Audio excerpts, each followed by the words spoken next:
And you're on.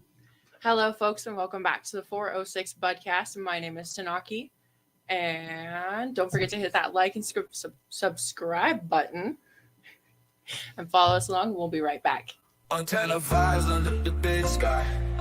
406 Budcast gonna get you high. Adam and Tanaki and Nate bringing the heat. No time to wait.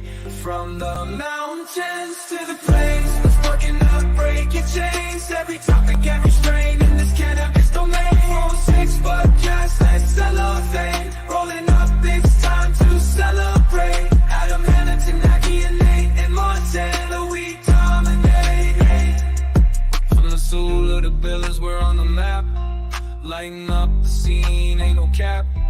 Hip-hop beats in the background as we drop knowledge profound. From CBD to THC, we're breaking down the chemistry in this podcast symphony. Come join our THC family. And you're on. All right, welcome back, folks. We've got a special guest here tonight. We got Trent Hancock. He was originally with Cresswell Organics down in Oregon. Also did a lot of pioneering stuff here in Montana that we'll get into a little bit later.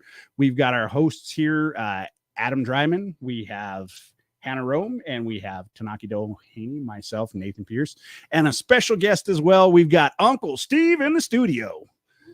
Our resident mixologist. He's going to come up with some wonderful things for you guys to try, maybe at home, maybe not. I mean, you might be able to handle it, might not be able to handle it, but we'll definitely get to that.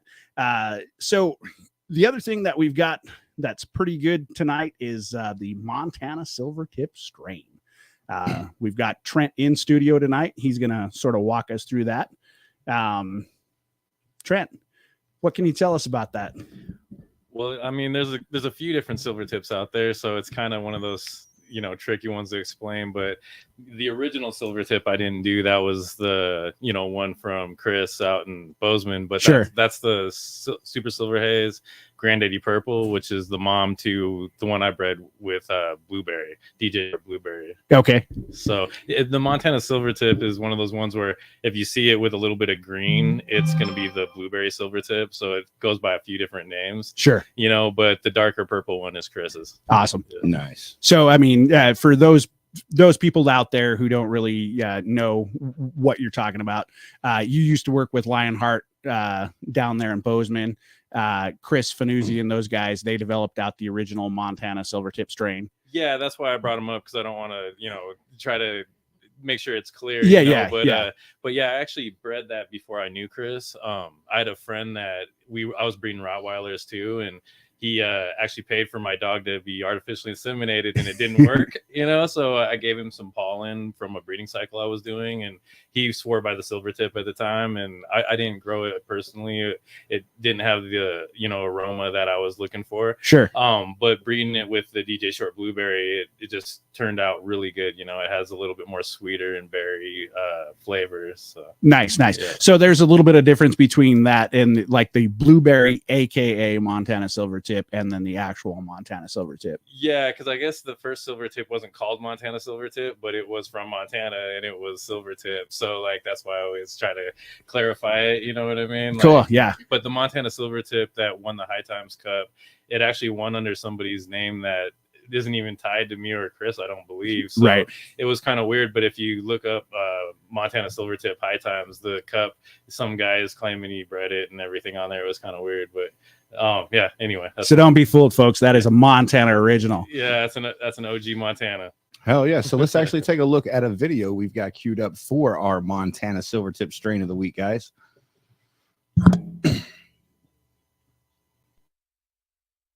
Roll it up, it's Silvertip. Got the buzz, can't let it slip.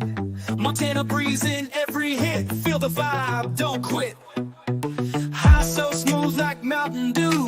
Flying high in sky so blue. Silvertip gonna take you there. In the clouds without a care. Montana, Silvertip. Take a trip, don't let it sit. Up high on a green ride. Feel the flow and glide.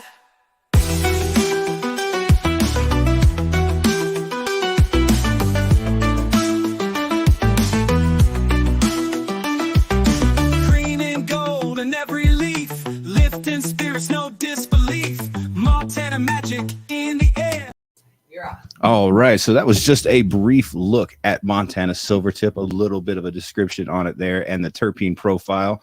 An absolutely amazing strain that Trent had a hand in breeding. You know, that's absolutely amazing, dude. That's fucking dope. Most people don't realize that it's part DJ Short Blueberry. You know, it's they just assume that it's also a Super Silver Haze and Granddaddy Purple like the original Silvertip. But yeah, so that's some new info. So what tell us about a little bit about the background in breeding and how you got into it.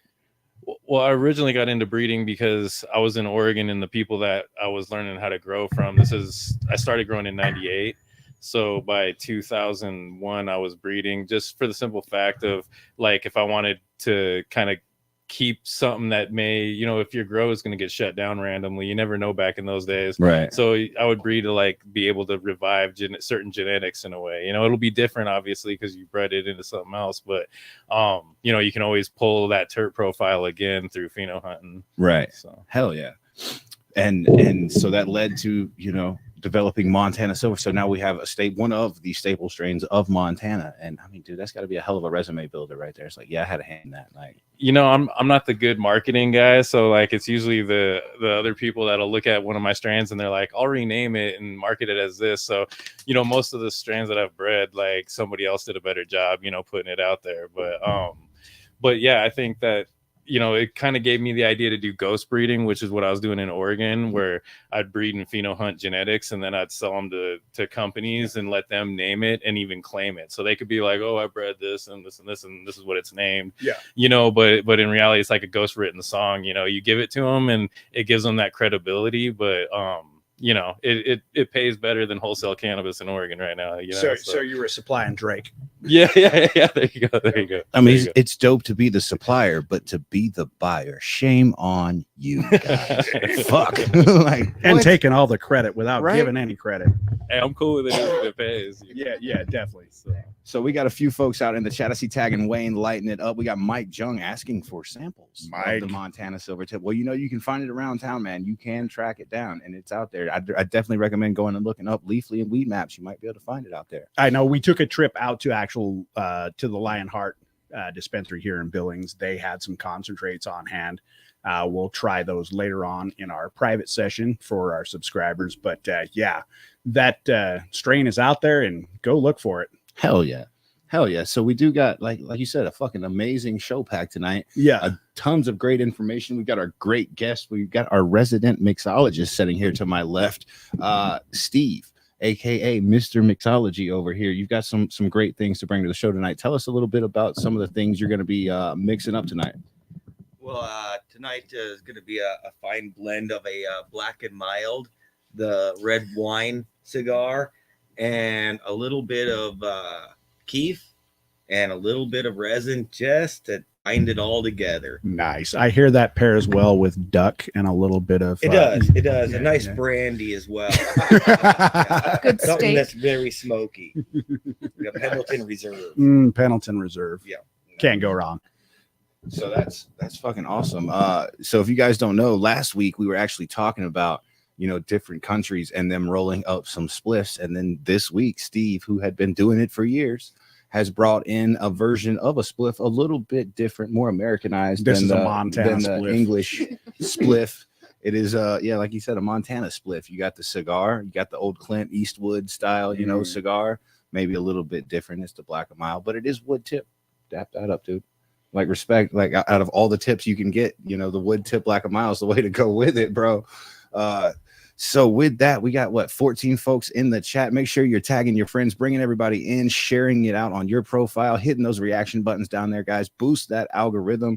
And we're JC, we see out there. Oh yeah, JC Virginia Beach joining us from the East Coast, guys. East Coast. We've in got the house. We've got them coming in from all over. I know Tag and Wayne's Midwest. We've got East Coast. We've got far East Coast. You know, if you guys didn't catch that reference, that's so how high. He's like, you East Coast, I far East Coast. Very far East Coast.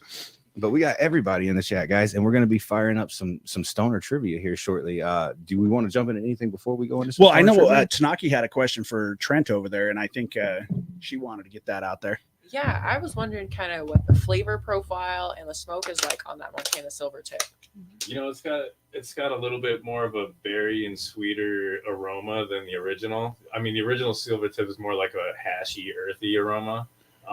But yeah, you can definitely once you know that blueberry's in it and you smell it, you'll be able to like kind of trace that back in when you smell it, if that makes sense. Okay. So what's your most favorite part about the genetics projects? I mean, you know, I like taking a real special strain and breeding it to try to pull other things out of it, like higher yield, heavier trichome production, like something that has really great aroma, but it doesn't have the production, you know, breed it into something else and try to pheno hunt something that is a high yielding, you know, that had that same aroma you're looking for. Very nice. Yeah. So when you're going through the process, I mean, can you give everybody out there just a real quick synopsis on what you're doing, sort of how it works for anybody who's never seen the process before? Yeah, I mean, killing a lot of plants. I mean, that's the key to it, because I'll pop, 500 seeds at once and then only plant the first 250 that are like, digging and thriving. And then after they get a little bigger, I'll drought them and stress test them and put them under pressure. And if the leaves start throwing funny leaves, and the plant just is like, I can't handle this, throw them out. It's one of those things. It's like just making sure that you're seeing what that plant can do. And then the ones that can survive all that through your veg cycles, then you clone and number each one. So when you put them in the flower room, say you put 300 plants in the flower room, you'd number and clone maybe 100 of them, your best 100 structured. So you're dealing with a lot of plants. Yeah, the way to do it right, exactly. And then you're going to find all sorts of different versions if you spin the DNA. So the more different strains you breed into one line, I call them, polyhybrids. But like my main line is White Widow, Obama Kush, Super Silver Haze, Granddaddy Purple, Yellowstone.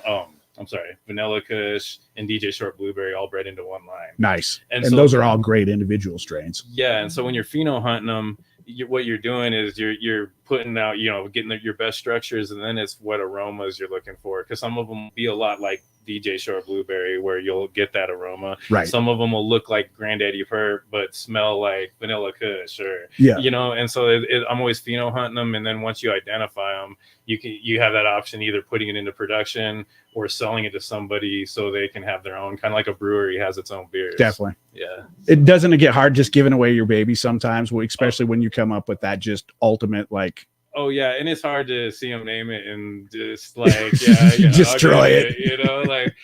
Because a lot of the people you sell it to, they having bred a plant in their life, you know what I mean?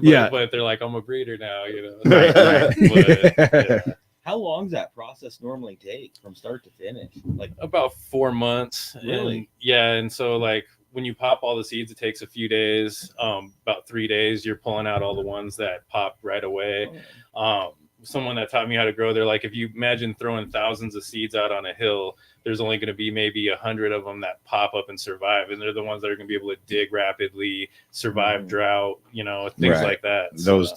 Those good swimmers, the ones that make it to the egg. Yeah, and I think that's why landrace strains are really sought after, because that's happening in those fields a lot of the time, just that natural stress of who can make it to the top type thing. And hundreds of years of genetic breeding with all that stress actually built into the DNA. Exactly. Because then you're going to pull a great female out of the field. Like if you live in Jamaica or something, you're going to find some amazing aroma female, and at least you got seeds. You don't know where the male came from per se, but at least you got seeds for your next hunt. But indoor took it to the whole next level in the 90s. We were able to hold on to clones and double back and back cross and things that you couldn't do back in the outdoor days. So do you think it's ever going to get to a position to where we have way too many bred strains to where we just drowned out the genetics and you just wind up with sort of a quasi vanilla plant? Well, a lot of growers are going to disagree with what I'm going to say right here, but I don't like feminized seed, because when you're doing natural breeding cycles with the male, your plant's gonna have better immune systems, better, it's just gonna thrive better. But when you take that male out of the equation when you're breeding, you're going to be able to stabilize like the look and the smell. But as far as immune system and all the things that you would get from the male, you know, it's one of those things where if you're like looking to build a production strain, you don't want feminized seed. And right now, almost everything we have has feminized DNA in it. Sure. And so, but yeah, I mean, like I said, there's a place for feminized seed, but it's just not in my grow, you know what I mean? Yeah, and you know, for most people in a good production facility that are just commercially growing, that aren't trying to have a breeding program, feminized seed works the best, just so you don't have cross pollination, wind up with a bunch of seedy, shitty weed that you got to sell for stupid cheap. Yeah, if you can't pick males out at a foot tall, it's probably a good idea to go from clone or seed. The other thing is a lot of novice growers, you know, when seed breeders originally started selling seeds online, they're selling to like home growers. So like a home grower is going to buy feminized seed because they're going to have no idea how to pick out male from female. And so that's really what made feminized seed just like skyrocket in popularity. But I personally don't do it just because I feel like it's causing a pesticide epidemic in my personal opinion. But a lot of growers are probably throwing shit at the TV right now, being like, like, you know? Shut up, dude. Like, what the hell? This guy doesn't know what he's talking about. Fucking breeders. Like with the breeding and the feminized, I seen something happening down in Colorado on the western slope, bro. They were paying people to walk properties around their outdoor grows because there was just cannabis growing out of like male plants starting to grow up, just acreage around where it was. So they had out to in empty fields out. that they weren't even growing in. And I was like, where the fuck are these coming from? Like, honestly, because it's not near a road or it's not near a public spot where somebody could have been walking and just, you know, flicked a seed, but they're just out there and they're paying these people to walk shoulder to shoulder like a search party. And they're like, oh, there's a random weed plant trying to sprout up over here. Kill it, just to get everything out so they don't worry about any of that cross pollination because it's like a mile.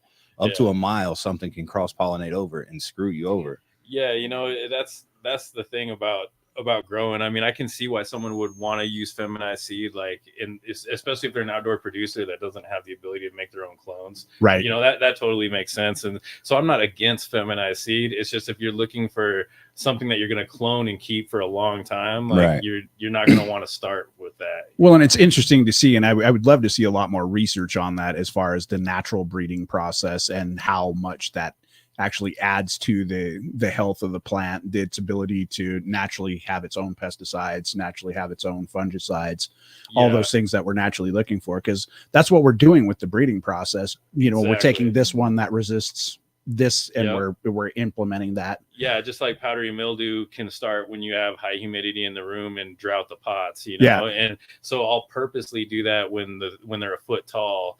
And so if you see anything, you know, rings starting to form on the you're whatever, you just yank all those plants.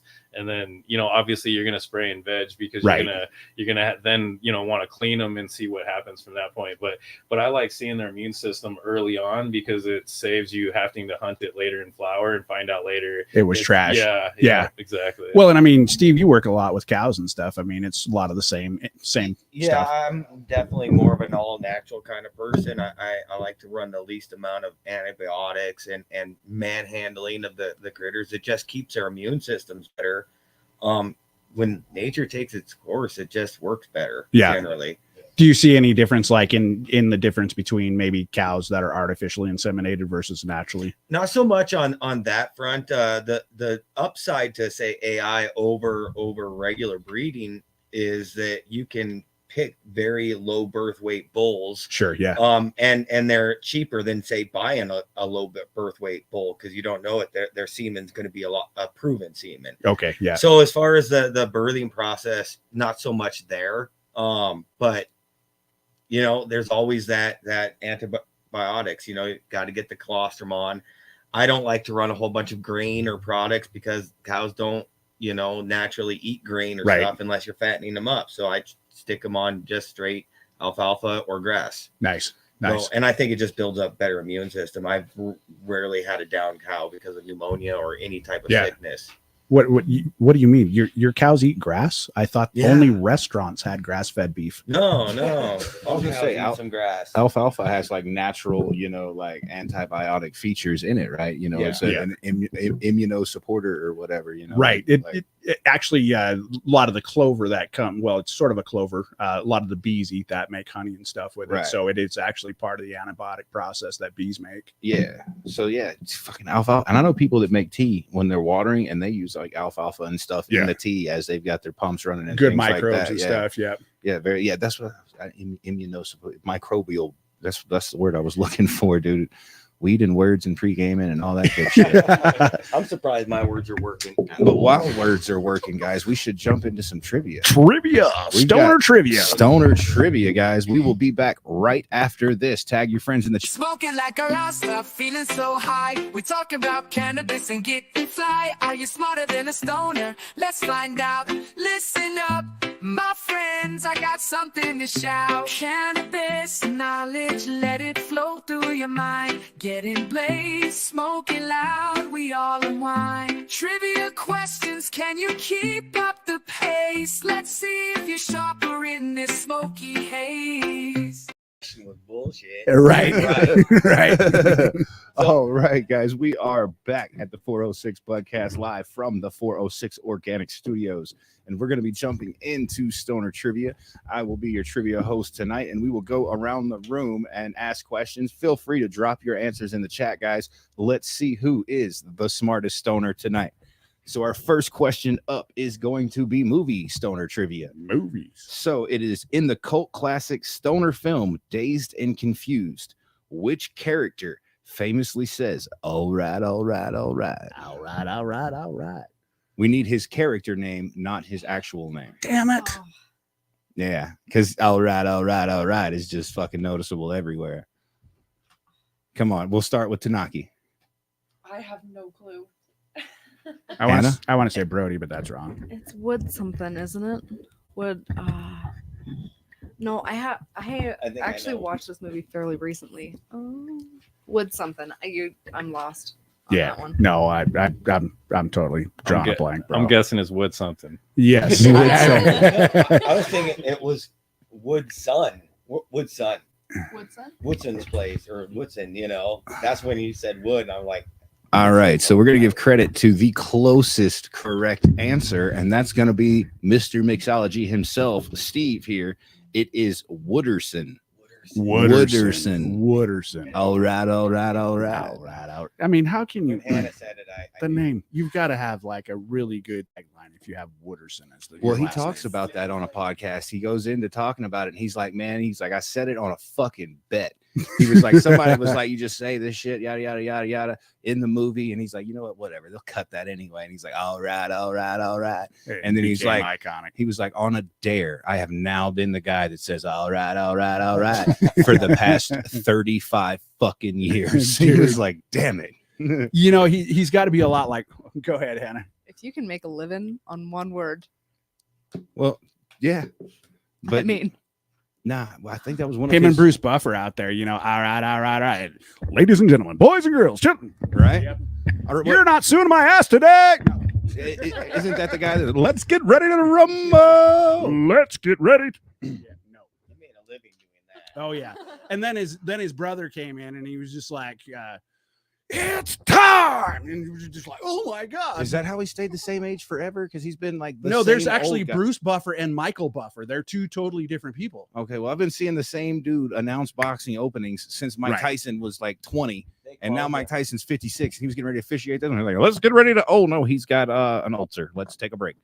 And that sucks. I was ready to see Mike Tyson knock the fuck out of Jake Paul. Dude, and now I was he's got an ulcer. I was like, bro, you better fucking drink some Miralax or whatever. You better put some Pepto on that shit and get in there and whoop his fucking ass, dude. The entire country is counting on you, Mike. No, the entire world is counting on you. Well, see, they got the sub already. They're saying Logan Paul is going to step in Mike Tyson's place, and it's going to be the fight of brotherly glove. And I can honestly say that could be a good fight, because who has more pent up fucking aggression than two brothers that just need to get it out? Jake Paul, Logan Paul, let them just scrap it out. Then we can be done with both of them and move on. Right. Somebody's going to come out of there seriously concussed and probably. My is on Jake on that one. Honestly. True. Let's get back to it, boys. Oh, yes, we do have to get back to our trivia. All right, so next it's going to be in music, guys. We're going to music. Which reggae artist is also known as the king of reggae and has songs like One Love and No Woman, No easy. Cry? That is easy. Oh, As he says, that is easy. As he says that is easy, I have no clue. Naki, it's Bob Marley, babe. Oh, I should have just went with instinct and said it. You know, I'm gonna go with Bob Marley. I'll go with Damien. No, Bob Marley. It is a family line. Marley Bob. Going Marley all the way around. So We're- we've got 2 to 1 to 1 to 1 to 0 right now, guys. You can still come back. We got plenty of questions. Of questions. All right. So next we are going to history, and it's which ancient civilization is believed to have used cannabis for religious and medical purposes, as evidenced by archaeological finds in the, I can't say China that region because then that would have gave it like clean away. But yeah, in what region? China. Are you looking for the region or Egypt? the? Well, the Like, is it Guangzhou. ancient civilization. It'll be that. Yeah. Egypt? That's my guess. I mean, I'm gonna go off of Nate and say China. China. China. Mayan. All right. So now it is China. It is ancient China. Mayans used cocaine. So now it is tied up.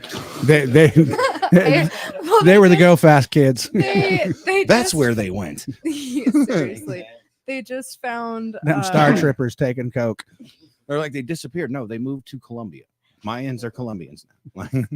No, they found not too long ago like a mummified girl that had coca leaves in her jaw. Yeah, they'd get them blitzed out of their mind if they were like being sacrificed or whatever. They found that in Egypt too, in certain mummies, and they're like, "Well, wait a second." And now they're rethinking the whole, which they should, because there's fucking so much proof. They're like, "Well, how did this civilization get coca leaves from over here when there was no way to travel?" Well, common sense would tell you there was obviously some goddamn way to travel. Like there was definitely intercontinental travel a long time ago. Whether you have way too much evidence for it, especially in the trade routes, everything else like that. But you have Sherpas that are in India that are taking coca leaves at high altitude and stuff like that. You also have people in Peru eating coca leaves at high altitude. I mean, living at altitudes that would give everybody else a nosebleed. That's what I'm saying, just out there cheating. eye bleed. They're like, "Oh, I can survive No, at just this height." It's like, no, bro, you're fucking tweaking. Like, you're not surviving. It's like, why? It's like, my nose is bleeding right now. It's like, why is it your nose bleeding? Oh, it was bleeding earlier. We did fat lines, and now there's no more blood. Like, well, yeah, you're not. You're Blood's not rushing winning. too fast to, Like, to pop out. Rub some more coca in it, you'll be fine. like, he set the record for scaling Everest. Like, performance enhancing drugs, sir. Like, all right, so we are heading on to our next question. We are tied right now at 2-2 between Nate and our Mr. Mixology, Steve. Oops. Oh, nice. That rang. For whom the bell no, sorry. Dong, the gong. So we are at science. No, we're skipping that one. That was too easy. Pop culture. In the TV show, That 70s Show, Damn. what is the name of the circle where characters often gather to smoke weed? I mean, that's the smoke circle, bro. This is a show before my time. I have no fucking. What are you talking about? This show came out in the 90s. It's called That 70s Show. Hey, wait a minute. It ran on reruns on regular But why did they television. make Ran through 2008. if it came out today. in the 90s, why did they make that 90s show? Like, what the hell? Because it was not as good as That 70s Show. They tried to do it and it came back and it fucking sucked. Don't say that. It was bad. It was really bad. really bad. I'm an old lady now. So what do you got? I was 6 when the reruns ended. I'm gonna say pass. What do you mean you were Damn. 6 when the wait, what? Wait, Yeah, what? Ended in 2008. They stopped filming in 2008. Listen, Oh, no. we might be Okay. we That's might what be it's- getting it still a bit runs. advanced. She Just told letting me. you know. Yo, fuck you for making No, I me never feel watched old. the 70s show. I used to watch that every night. We're actually I watched further it. away No from clue. now from when the 70s shows started to than when it started to when the 70s were. Damn it, I need Yo, this some of Steve's sucks. mixology over here. This Somebody sucks. give me a Hurt. smoke. Yeah. But what do you so no? I have no clue. Hannah? I feel so stupid because I literally just watched this not too long ago. It's just the circle, isn't it? I'm gonna go with the circle, bro. I'm gonna go with the circle. The circle. That's all. There it is. Yeah. It is the circle. I Yeah. thought I was being I'm like, Trick question over here. yeah, he Jeez. said it in the Yeah, it's there, but it is the circle. Hey, has anybody told you that we're stoners? Like, geez, with these trick questions. At least we get to hear your answers first, though. So then it's like, if I don't know it, it's like, I'm not going to go with what he said. There you go. I'm waiting for the damn stop sign to turn green. This guy over here with trick questions. Start with Steve next. Start with Steve next. Okay, we'll rotate around. All right. So the next question is going to be in literature, guys. And make sure you're dropping those comments in the chat, tagging your friends. Let them know we are getting our stoner trivia on. Mr. Burns. What's up, buddy? Yeah, let Springfield know we got it going on out here, Mr. Burns. So in literature, which American author is famous for the novel Fear and Loathing in Las Vegas, which includes numerous references to drug use? I know the movie. I don't know who wrote the book. Nope, don't know. Trent? Oh, okay. So, what's his name? I can't remember it right now. I don't know why. There we were, driving across the desert. There we were. My attorney. It was like, holy shit, we were high on mescaline. The fucking bats, You man. guys should really watch Rango. Because they reference that in the very beginning of that. Yeah, he's got movie. he's got the shades on and the shirt. Yeah. Yeah, they're losing it. Can't believe I can't remember that right now. What's his name? Dude, I really want to say Kurt Vonnegut, but I think I'm wrong. It's definitely not Kurt Vonnegut. I wish I could have been to answer this question. Shit. The guy that ran for office in Colorado. Uh-huh. Yeah, to be mayor. Not Benicio del Toro, but no, just kidding. What the heck? You got me lost on that one. I know the movie, not the book. The convertible swerving Hunter S. Thompson. There you go, bro. Really great movie. If you have not seen it, guys, you must go watch Fear and Loathing in Las Vegas. I'm telling you, the scene when they're in the conference. Yeah. That's good shit. All right. So why is there an alligator in my room? Calm down. Gosh damn it, man.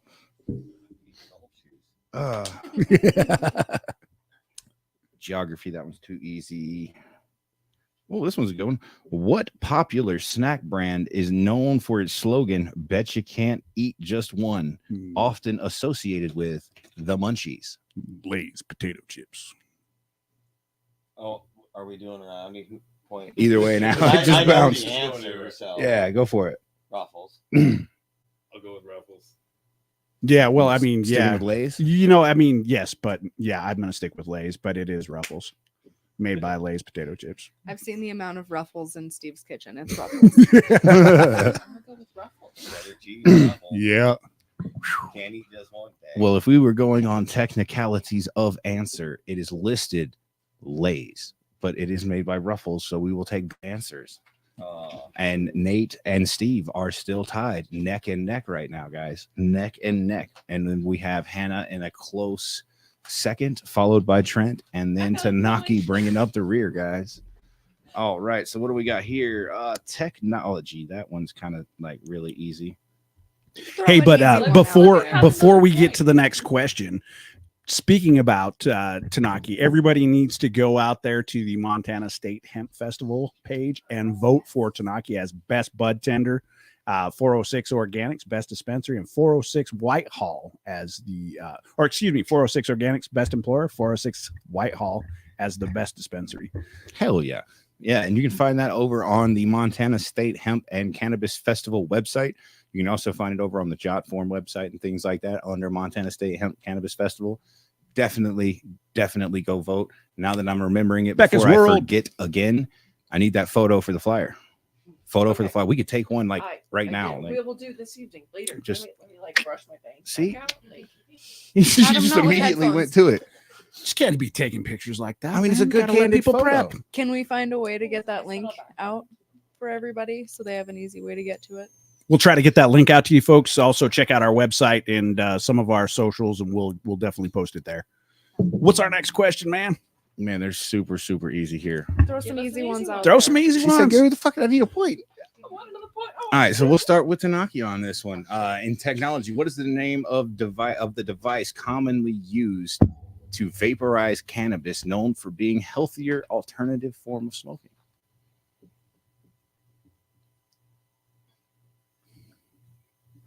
say that The again. device used to vaporize cannabis, known for being a healthier alternative to smoking. Are we just talking about cartridges and like that? It's called a It's a vaporized flower, right? It's called a Dryer Volcano. vape, volcano. Yeah. Volcano dryer vape. It's Volcano. That's the name brand. Made by Stores and Bickle. Atomizer, the vaporizer things. Ding. Vaporizer. Ding. Oh, You guys were trying to slide the word in there, but the correct term is vaporizer or vape. Oh. Wow. So Tanaki got it and Steve got it. Boom. There we go. High five. Steve takes the lead. All right. See, Honestly, that wasn't too easy. You made it sound like a very complicated question. It's like a very Well, see, and I was complicated trying to get a little question for a very overcomplicated. simple answer. Yeah, I thought you meant like the most popular brand of volcano vaporizer. Yeah. Yeah, it just says name the device commonly used to vaporize cannabis. See, It's we healthier. overthought it. A Yeah, so it's just vaporizer. a vape. Damn, it's just a vape. That one's. I was like, well, I guess wording on that one. I guess Sorry. They are just throw it out there and discuss.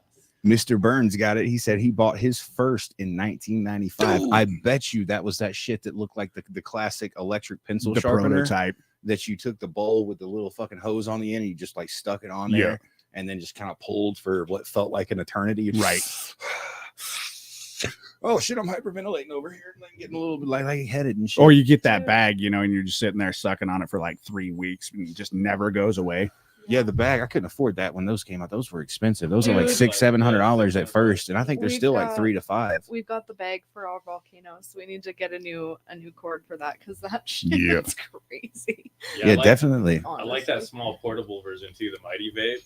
Okay. Yeah, it works really well. See, Nice. I've never even had experience with the dryer vape or anything like that. Well, we got to fix this. I So personally am not a fan. We can actually go around the room and see how people feel and how everyone in the chat feels about Definitely. dry herb vaporizers. Now, I used that one.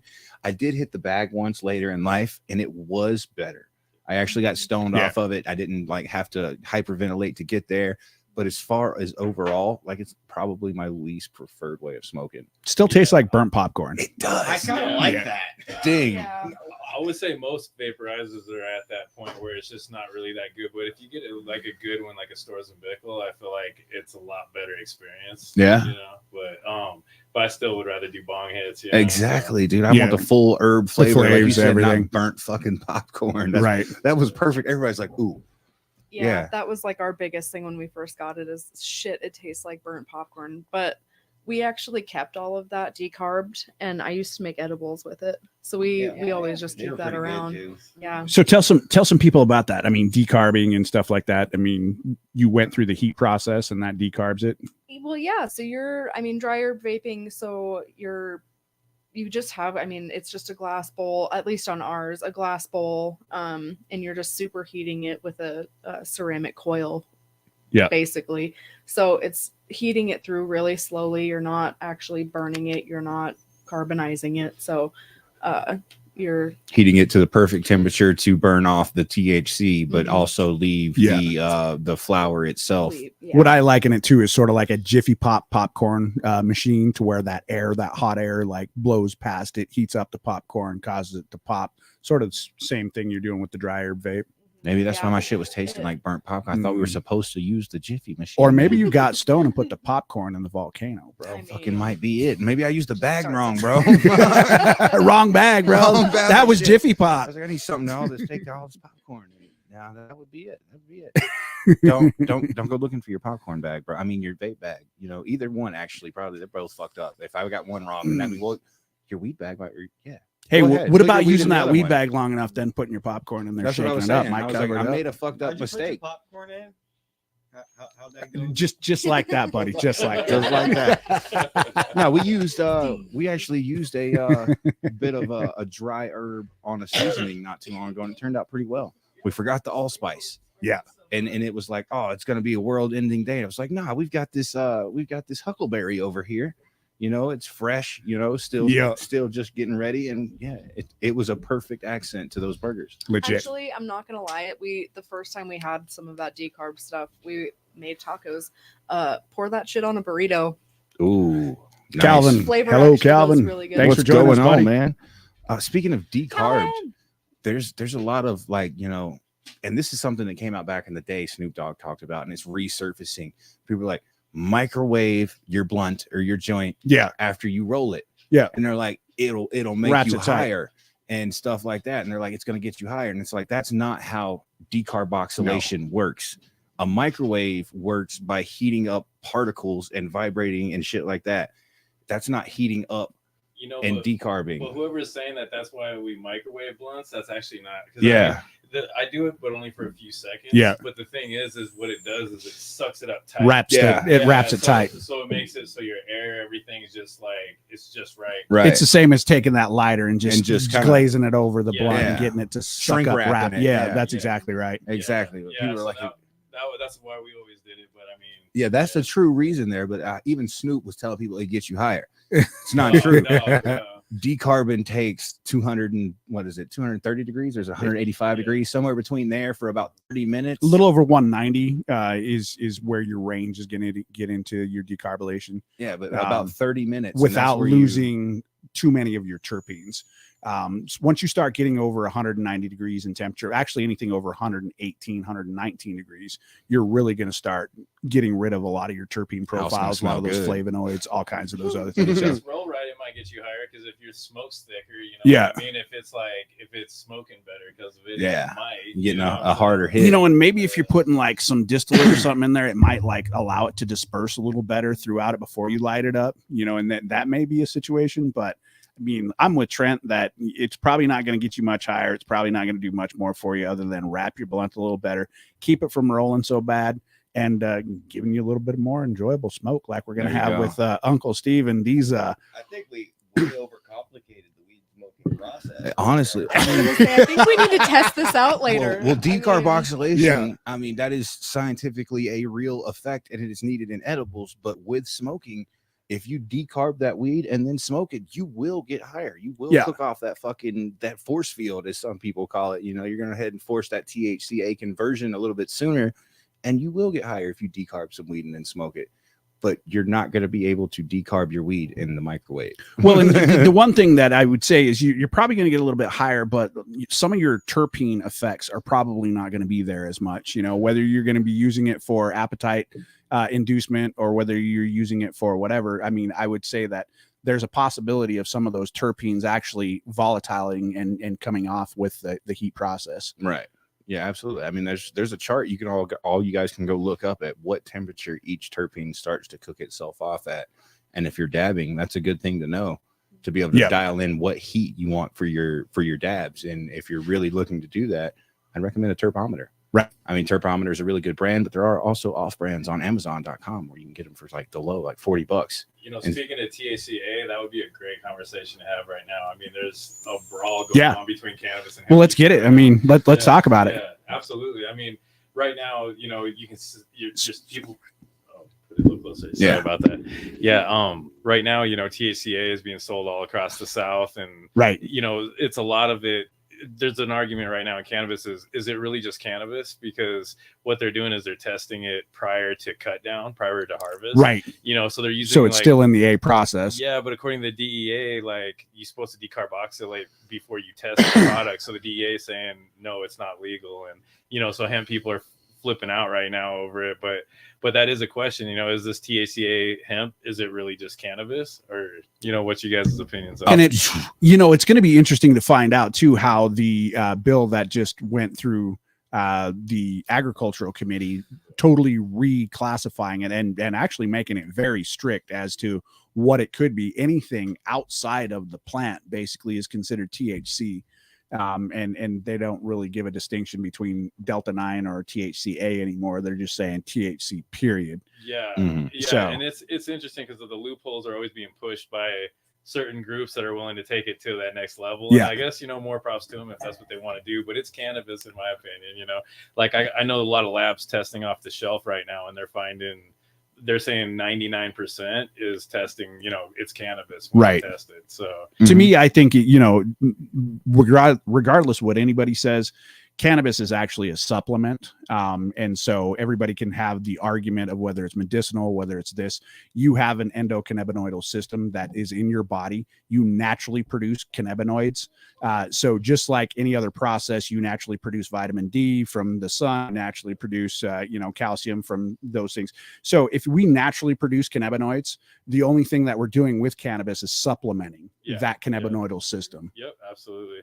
And as far as intoxication, I mean, you can get high as fuck, don't get me wrong, but you're not going to get like staggering drunk like if someone drank a bunch of alcohol. And that's where it's like the people want to go to Schedule 3 right now. It's like, okay, so you're saying alcohol could be descheduled, but we got to go to Schedule 3 on a very safe plant, Right. Exactly right. And Schedule 3, I mean, that will mean a little more access and everything else like that. But I one of the main arguments that I'm hearing around the Schedule 3, or the people who are supportive of just going to Schedule 3 rather than descheduling, is somehow it's going to give pharmaceutical companies better access, which that's just an asinine position. How would scheduling it at Schedule 3 rather than just descheduling it allow you better access? No, it's going to allow you better control. Exactly. Yeah, that's exactly right, because you're not going to be able to compete with small craft companies that are kicking out solventless extracts and really high quality genetics you can only get at their places. There's no way pharma is going to be able to do it without saying, okay, you guys are still going to operate illegally, because under Schedule 3, all of our cannabis companies are still breaking federal law. And then they're going to be able to have the open door, raise money through stocks, get insurance to pay for it, government healthcare programs to pay for it. I mean, to me, it's like, I'm cool with them doing that. Go do it. But let us have our descheduling of the actual plant and safe forms of extract. Well, and there's going to be cannabis ETFs that are going to be coming down the pipe. So exchange traded funds, like we see with cryptocurrency, any other commodities, those are going to be really popping off. I mean, it really leads to a lot of different positions within stock markets, all kinds of other things, all kinds of different professions. And realistically, the deschedule, reschedule idea, it's coming down to whether or not businesses can bank, whether or not businesses can properly file their taxes, whether or not they can do all those things. We're also missing the mark that we're competing against European companies. As soon as this deschedule happens, or even Schedule 3, all these European companies have the ability to flood our market because it's no longer federally illegal. So that's going to be a thing that we're going to be dealing with as an industry. And I think a lot of people in Montana and other states aren't really paying attention to that. From a smoking perspective, on the is it THC? Yeah. I get the lab looked at it and said it was, but just from a fuck around and find out perspective, it's weed. And some shitty weed usually too. Well, the flower looked good when I looked at it on the shelf, because they had it down in North Carolina. Yeah. And they had buds. It didn't look like hemp bud. It looked like real good nugs. It looked frosty, but then I didn't get the nugs. I got these it was a 2 gram, and they called them moon rock joints. So it was the flower inside, then they coated it in, I guess, a THCA distillate, and then rolled it in THCA keef. And it was about 2 grams. Bro, I lit this. I was like, I'll give it a try. It was like $11. I was like, okay, I'll give it a try. And I lit this thing up. I got through about half of it with a friend of mine.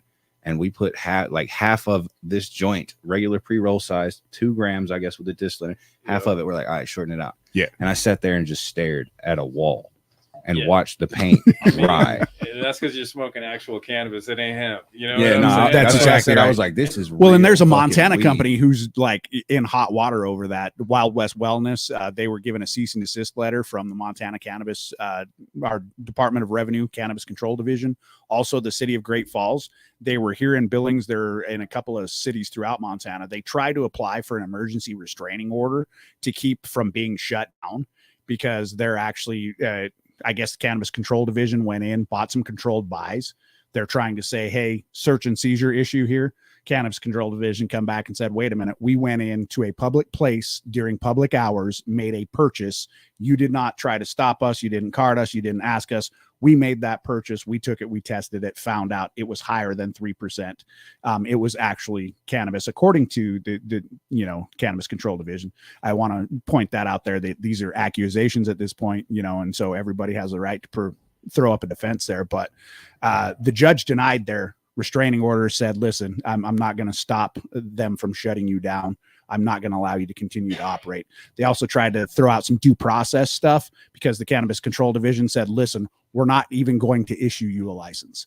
I don't know what the reason behind that is. I sort of suspect the fact that there is a moratorium on place, but they tried to argue that that was a due process. They have the right to apply for the license, and Cannabis Control Division can't deny them outright. But I mean, if they were breaking the law, the rules specifically state if you were breaking the law prior, we're not issuing you a damn license. Well, you know, and say I'm an Oregon company right now that has way too much weight and know where to sell it, you know, because the market's crashing, especially if you have low grade, there's no way you're selling it there. Yeah. So like all they're doing, in my opinion, is getting hemp tests where they'll test another plant, random plant, you know, get the COA, and then they can travel across state lines with the COA. So like, you know what I'm saying? If you get pulled over and you got 50 pounds and you have a COA saying it's hemp, you can keep on going. And that's, in my opinion, it's so organized that it's like, okay, this, I guess as a cannabis felon, because I got a felony for 2 ounces of weed in Montana in 2004, right? And I'm like, if I tried something like that, if I put some weed in my trunk and I went across, I'm getting popped. You know what I mean? Absolutely. So like, yeah. So Wyoming's gonna have you in jail all day. So I don't understand how these rich dudes are like, okay, I'm gonna pay off a lab, I'm gonna move thousands of biomass pounds to Arkansas or wherever the hell they're moving it. Like, to me, I just look at it like, who are these guys, man? Like, you know, it's I'm all for people in Kentucky and whatever getting bugged. Definitely. But it's just, I guess the way it's being done, I guess I'm just like, you guys go back to the underground if you're going to be underground. You know? Right. So, right. At that point, you might as well just fucking grow it in Kansas, dude. Yeah, like, yeah, exactly. They have land there. I've seen it. Like they got a lot of flat land. I hear they grow things there. Usually I don't corn. know But where, but oh no, it's on the side of the road. It's Oh, I corn, know. but that's it. They grow a lot of sagebrush too. A lot of dirt. And fucking windmills. Ooh, holy windmill. You know, and the one thing that is really mind-boggling, everybody has this picture of Colorado as just this great Rocky Mountain front and shit like that. Eastern Colorado, I mean, That's it is West nothing Kansas. but that is West Kansas for sure. You don't even know you left Kansas. They don't even got weed in West Colorado or East Colorado. For like 2.5, 3 hours of Colorado, you're like, yo, I'm in Colorado, I'm getting weed, I'm getting weed. You're like, that exit, no weed. This No exit, weed. Google Maps, No weed. weed maps. Anybody, help me. And it's like, 3 hours. It's like the closest weed is Denver, pretty much to Denver. Not only is the ground dry in Eastern Colorado, but like even the people are dry in Eastern Colorado. They got to drive across the mountain just to get high. It sucks, dude. Like, but then from Denver all the way across the western slope, through the valleys, across 70, weed. Almost into Wyoming, dude. Eagle, You got little Rifle, shops. you know, Glenwood Springs, the whole Yeah. trip across 70. Weed. And I recommend the Green Dragon if you guys are out there and you're going down 70, coming through Vale or something like that, getting to Glenwood Springs. Green Dragon has cheap prices and really good products. So if you're going for that hike up to, you know, Doc Holliday's gravesite, you can get some weed over at Green Dragon. Linwood Farms, they're pretty good. Yeah. Manitou, there's plenty of really awesome shops down in that location and stuff. Trinidad, I'll tell you, it was a surprising place that my wife and I stopped.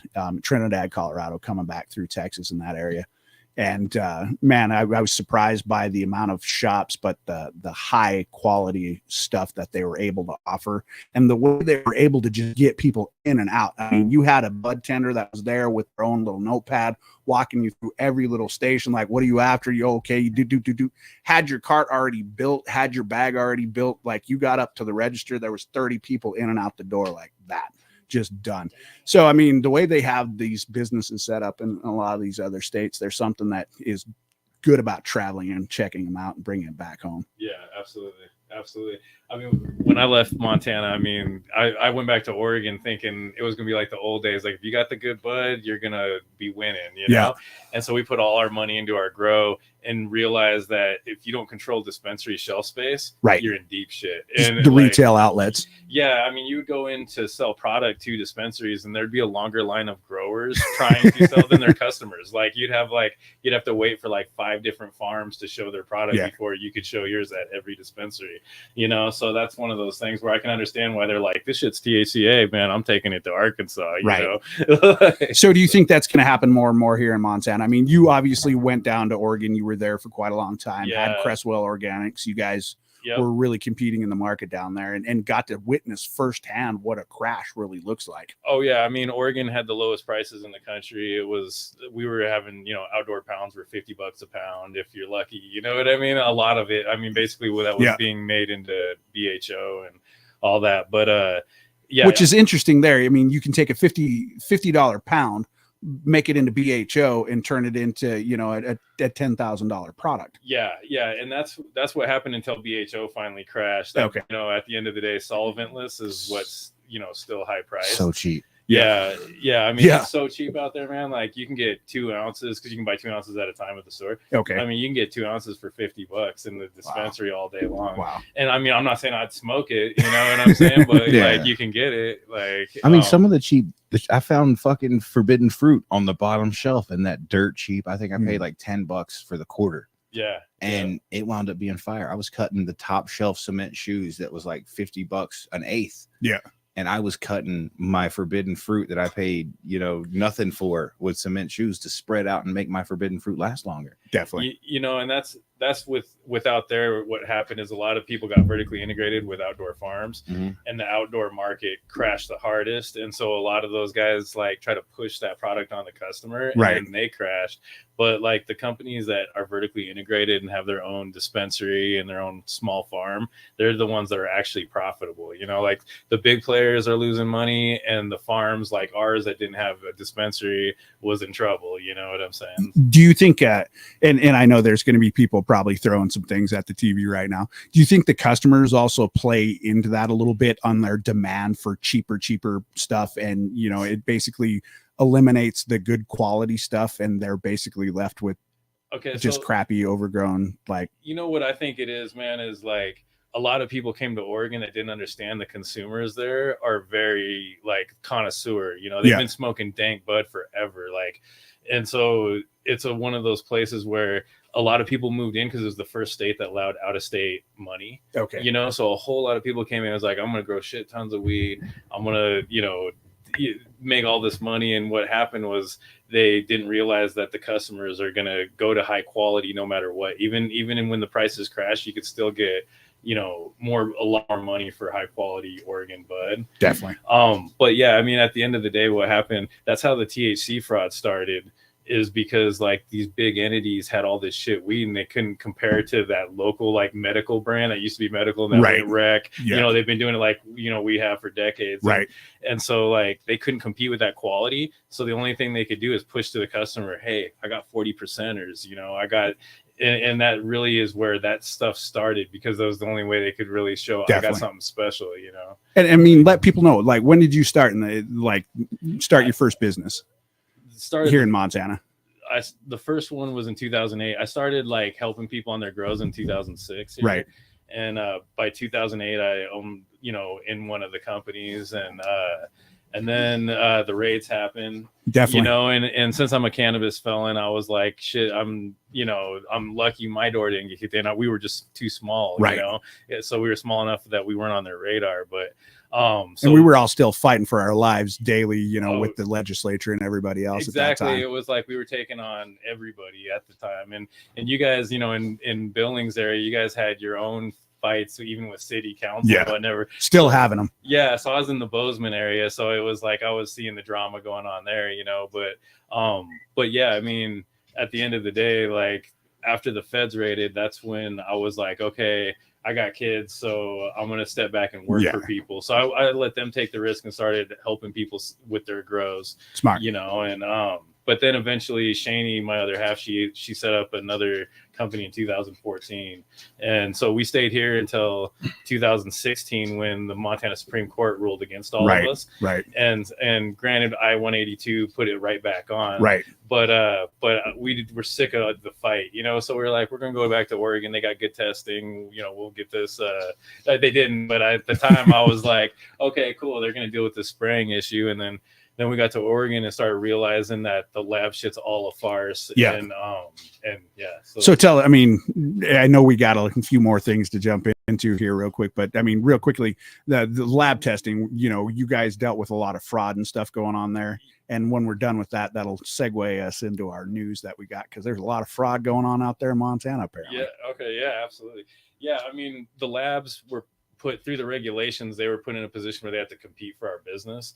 And so labs that are willing to fudge the numbers and give higher scores get all the business. And it's happening right here in Montana too. It's happening everywhere. Sure. And, sorry if you're from a lab and listen to this, but it's the truth. You know what I mean? Like, if you're seeing scores above 33-34%, I mean, that's extremely rare. You should rarely ever see anything that high. And even the stuff that's like 27-28%, if you test it again, it's probably really like 21 or something. They up it 15-20% on the score. But how that happened is all the labs are just like, I'll give you a little higher score, and they do it through moisture, the way they calculate moisture. They wait to dry it out a little bit longer so that the calculation against the moisture rates the THC higher, because it's by mass or volume. Exactly. So testing, instead of protecting the consumer like it was sold to our legislature, it's actually became something where someone can push on the scale for the companies that they're connected to. Like, if a lab wants certain players to win, they can literally give them high scores and give the other people regular scores. Yeah. And we see them lobbying all the time. Anytime legislative session comes around, they try to get the rules pushed to their side, in extra money for the testing labs, extra this, extra that. Yeah. So the businesses actually are the ones who suffer at the end of the day, and the consumers ultimately, because it's costing the businesses a lot more. Some people may not be able to afford to do the testing or whatever, may cut corners, who knows. Yep. But ultimately the stringent measures by the laboratories, I think, can play into a lot of different variables that people don't understand within the cannabis business world. Yeah, and I started writing articles, like one called The Fox Garden, the Hen House, and you guys need to go cut. Oh no, I just looked up and I seen Tanaki looking over, and I literally just went to space for a minute. I was like fucking miles away. I was like fucking gone. Well, maybe that's a good time to just touch quickly on our news. So real quickly, global cannabis development. The Thailand government is actually reevaluating its stance on marijuana classification due to the increasing cost associated with medical cannabis, which is causing significant ripples in the local market. So Thailand's actually looking at possibly, actually legalizing cannabis over there, making it a little bit more recreational. I thought Thailand went, or was it just medical? Because I think it's just medical. I've seen them hosting some serious parties in Thailand, and a lot of cannabis people have been going over there. I mean, I would imagine, and I mean, it's just a lot like Montana. We had the medical world, and there was a lot of stuff happening. But I saw the weed, and like they had all these fucking like big names around a table. But some Thai stick in Thailand. He brought out what looked like a chunk of bamboo stick with Mexican brick weed on it. Yeah, it was wrapped in aluminum. That's called foil. A Thai stick, bro. Well, that's the thing. It was just still the stick from like the stem that it grew on, and he just had the nug, but he had it wrapped in aluminum foil, and it was a nug. And when he pulled it out, it was pressed like brickweed, and it looked like dirt. And I was like, "Yo, y'all aren't really about to be like stoked about smoking this shit, are you?" Yeah. And then they all started breaking it down. Dude, you got people from the 70s. I've smoked this weed in high school for sure.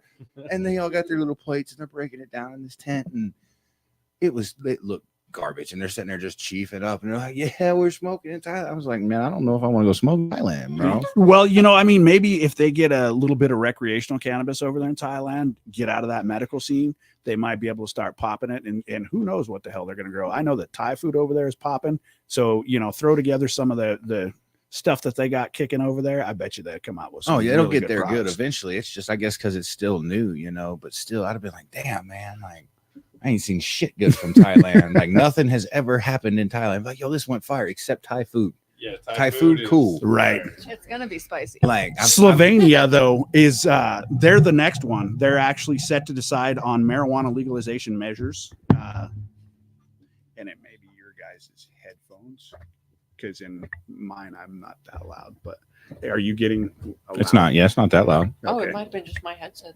Yeah. Okay, cool.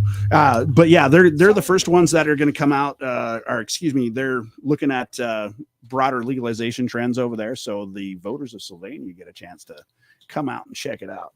I feel like they could use weed out there and, like Western Europe and things like that. Like they could really it's a rough time for Western people might Europe. Need to just sit back and chill out a little bit. I mean, I know Rodney King said, "Can't we all just get along?" But I'm about, "Can't we all just hit a bong?"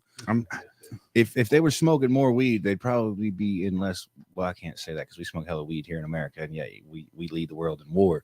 But if war was right outside the door, and it was like, man, I'm rolling up, and I'm like, boom, and like, I'll get to that in a minute. Like, let me finish this real quick, bro. I'm gonna light this, and then it's down the block, and they're like, well, they're fucking gone. I'll catch up with them after I roll this motherfucker up right here, and less fighting. Dude, I mean, like in World War II and there was all kinds of stories about trench warfare. They would stop all of a sudden. They would like, "Hey, bro, you got an extra cigarette?" "Yep." "We'll sit here, smoke a cigarette." "All right, fucking, let's go back to my trench. I'll go back to my trench. Let's start lobbing bullets back at each other." I mean, had a Coke and a smile, and then went back to kicking each other's ass. Well, see, it's amazing how common commodities can bring peace. Like, they're like, "Oh, you can't bring peace to the Middle East." It's like, fucking A, if we put a fucking AC unit, cable TV, and a chocolate bar. And I was going to say Yoo-hoo, but yeah, a chocolate bar in every fucking hut in the Middle East, they'd be like, "No, I'm not going to go fight. It's fucking hot out there and Jeff Dunham's on. We're going to go watch." I'm like, this is fucking happening. They're like, "We're not fighting today. Maybe tomorrow, but not today." So Ohio, the state has started accepting applications for licenses to sell recreational cannabis. So they're going to be popping off there in Ohio. Congratulations, Ohio. Was it voter or just legislature? I'm not exactly sure what they did. I believe it was voter approved legislation. So they went through a bit of a lengthy court process as well. So I don't know exactly how that played out. It always bothers me when the voters vote and then everybody else is, wait, voters aren't that smart. Yeah, and it seems to be the political class's ideological stance towards everybody these days is that us voters are stupid. We don't know anything without them interpreting for us. It's not like any of us are doctors, lawyers, engineers, or anything else like that. It's not like any of us actually keep the country going while they destroy it. Funny thing about being a voter, the only qualification for being a voter is to, you be the citizen and a voter. Apparently you don't even have to be a citizen in some states. Well, apparently, you don't even have to be alive according to the last election. Dude, there was a guy who just actually won a primary who's been dead. Like the guy is running for Congress, he is dead. They had elected him and said, "Yeah, this is the best guy to represent us," which I agree with them. I mean, if we elected a bunch of dead people, like, we might be better off. Oh, hell yeah, we would. Instead of dead people voting, we need dead people up in Washington. Burn through sick. And I'm not talking about killing anybody, please. No, that's rein him in, guys. All right, Nate, what's going on next? So Washington, D.C. North Carolina, the Eastern Band of Cherokee Indians has commenced adult use marijuana sales. Within the next 2 to 3 months, they will start their program over there. So they actually opened. I was down there on 420. They opened the dispensary on 420 the Cherokee Nation. Nice. And they do. So they issue the tribal medical card, and you have to have a tribal medical card. To shop at those dispensaries. But they accept out-of-state med cards. So folks in North Carolina that live there, you're fucked. If you're swinging through there. If you're swinging through and you've got your out-of-state med card, they will accept, which is really great because not a lot of states reciprocate med cards. They'll throw you a 10% discount, but North Carolina's not legal right yet. Yeah, no, it's not legal. They've got the THCA all over the place, but just within tribal land, because of it being their land, they're able to, Yeah, no, I actually wrote. I didn't write the whole thing, but I wrote one of the first tribal cannabis laws in a state that's not yet legal. It was the first in the state that's not yet legal, but South Dakota Pine Ridge Reservation. Nice. Yeah. So we got it passed there, but it's been a crazy story. That's a whole nother lot of lawsuits and stuff like that. A lot of con artists coming in trying to get involved in our cannabis shit, and same here in Montana. You got a lot of people out there who are grifting in the cannabis world, and they're trying to shake people down, and they're just like pick up $1 wherever they can. Used car salesman, you know what I mean? Right? Like, you never know when somebody's going to charge you 2 backstage passes for a Facebook post, man. I'm not saying no names or nothing. Bro, everybody's a master grower. I don't know if you know that. Oh man, I've met so many master growers. It's not even funny. And I don't even know how we've stayed in business so long with all these master growers out there. It's incredible. So bringing us back to the news real quick so that I can cap this off. Washington, D.C., new federal budget bill can enable adult use marijuana sales at the nation's capital. Think about that. They can use marijuana in Washington, D.C., but for some reason it's still federally illegal. They can use mushrooms in D.C. I thought it was a trap when I first went through D.C. and I was like, I can buy mushrooms. And I went on the website and I was like, this is a legit fucking webpage. I can put in my order and pick up. And then I pull up. And shops in DC are still sketchy as fuck. Let me tell you, they're like, you get this chip over here, and then you take this chip to the counter, and you pay me $35 for the chip, but then you trade this chip to that dude over at the counter. Oh, it's the same way that the bikers did with the, hey, you got chip here, you give me $20 for the chip. Now you can get, 20 beers and you're good to go. Yeah, same sort of little circumvent, but apparently, dude over on the other side of the building just got a thing for blue poker chips, and he's willing to trade you weed. And he's like, yeah, give me the fucking Lucky Charms, but it's sketchy. But then when I rolled up to the spot for the mushrooms, it was a different spot than where I got some gummies and some flour. And I put it in online. I'm like, Supreme Terpene. So did you have to get the green chip or the gold chip? No, not at this place, bro. This place was a little bit more comfortable because it was more, my flow, what I was used to. Yeah. I roll up and I'm like, it's got to be one of these shops underneath these apartments. And I'm like, I'm not finding Supreme Terpene anywhere. So I call him. He's like, nah, it's my apartment, but we're going to send somebody down. I was like, you're selling weed and mushrooms online out of your apartment? He's like, yeah, we're licensed and everything, but we don't actually do like storefront, but we just send our delivery girl down with the bag. And I'm sitting there outside the apartment, and then some chick walks out with a little brown paper bag with my fucking name on it. And there's a cop sitting in the parking lot as she walks over and hands it to me. And I'm like, this is the most comfortably uncomfortable situation I have ever been in. So familiar, but so unfamiliar. So our neighbors to the east of us, South Dakota, they're going to get another opportunity to right or wrong. They're getting the opportunity to vote on legalization of adult use cannabis over there in South Dakota. And hopefully they actually do the right choice this time. Yeah, it passed the first time, but they said that two different topics on initiative, medical and right, couldn't pass at one time. And Montana has that same one topic rule that, has with our initiatives. They haven't been challenged too much on some of the issues. And so, I'm hoping this time around they got past that hurdle. I just think that whoever gets to it first is missing the bullet if they don't open up a wall drug dispensary. Yeah, right. Because they've already put the signs up, guys, like, everywhere. If you've ever been to South Dakota, all you hear about is wall drug, wall drug, wall drug. And then you get there and they're like, yeah, wall drug's closed. We closed at 5:00 in the afternoon. I'm like, motherfucker. Yeah. Like, I drove all the way over here. I didn't even drive all the way here. I didn't know about wall drugs till I got to South Dakota. But I'm pretty excited about it because every 0.2 miles is a fucking billboard. Wall drug. I was like, yo, they got some shit at wall drug. There used to be a wall drug billboard right as you were heading into Billings. Yeah. When I was a kid, it was painted on a semi truck trailer right in there. They used to be all over the place for sure. They were pretty big. I can't think about how much that person spent to be as isolated as wall drug is. You were making money to put up that many billboards. And there's nothing there. It's a store of garbage. Yeah, it's just a drugstore, a general drugstore. Oh, now it's just a big ass like tourist trap, So I mean, it's just if you go into any Cracker Barrel, you're gonna be able to see what they have at Wall Drug. Yeah, except and the big old soda fountain off to the side. Right, we got soda fountain. I'm like, motherfucker, every McDonald's has the soda fountain. What are we doing? We got the soda fountain. So last bit of U.S. news, California. Obviously, California has been pretty strict on a lot of their regulations. There's a lot of product recalls going on right now, and a lot of cannabis businesses suffering out there because the regulations are becoming so stringent that almost every product is getting recalled for any little problem. Yeah, that actually.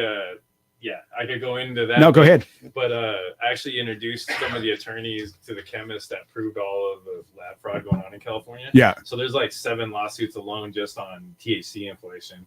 But like my whole thing was the pesticide issue, but everybody else was more worried about THC inflation because I guess with attorneys you can prove that easier than that you were damaged from a pesticide. Okay. Did you buy weed in California? You may be entitled to compensation. Call 1-800. Call whatever sleazyattorney.com. And it causes cancer in the state of California. Everything causes the air in California causes cancer. Well, that's probably actually really I mean, true. I'm with pretty the- sure. with the smog. California was over-regulating something that just didn't seem to make any sense. to me. What? California overregulating? You know, I they thought don't they're the believe in- bastion of freedom. They don't believe in guardrails out there at all. But if you look at It's those terrifying. recalls, most of them are like too high THC numbers inflated. Barack Obama didn't believe in cattle guards either. He didn't want them standing out there with all the cattle. Well, I'm just like the backside of LA when you're going like Mulholland and all like with the fancy mansions. Yeah. I seen a thing where Kevin Hart backed his Camaro SS down the driveway and then went off a cliff, and he was in the emergency room. Kevin for a while. Hart does not back a Camaro SS. He cannot see over the steering wheel, bro. Well, this